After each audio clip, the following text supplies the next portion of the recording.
Pemerintah melalui Dinas Kesehatan dan Asosiasi Dinkes menggelar pertemuan penguatan forum kemitraan untuk pencegahan dan pengendalian AIDS, TBC, dan malaria di Aula TB Suwandi, Setda, Kabupaten Serang pada Senin 3 November 2025. Dalam pertemuan tersebut, pemerintah mendorong desa untuk mengalokasikan anggaran dari dana desa untuk percepatan penanggulangan penyakit AIDS, TBC, dan malaria. Asisten Daerah 3 Bidang Administrasi Umum, Ida Nuraida mengatakan, pihaknya mendapat instruksi dari pemerintah pusat agar membentuk tim penanggulangan AIDS, TBC, dan malaria atau ATM.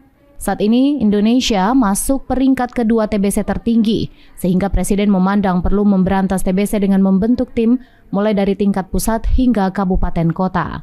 Oleh karena itu, pihaknya mengundang seluruh kepala desa untuk mengalokasikan 20% dari anggaran dana desa untuk mempercepat penanggulangan 3 penyakit tersebut. Presiden memandang perlu untuk memberantas tuberkulosis sampai tingkat desa. Jadi kita membentuk tim-timnya. Kemudian ini dibentuk tingkat kabupaten, sekaligus kita undang seluruh desa 326 untuk menganggarkan dari ADD. Berapa kalau timnya kan? Enggak persentase lah bentuknya.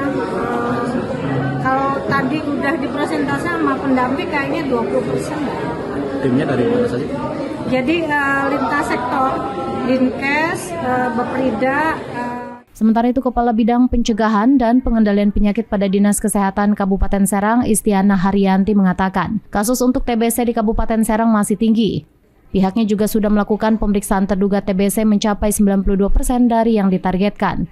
Untuk penemuan kasus baru mencapai 4.898 kasus dari target 7.612.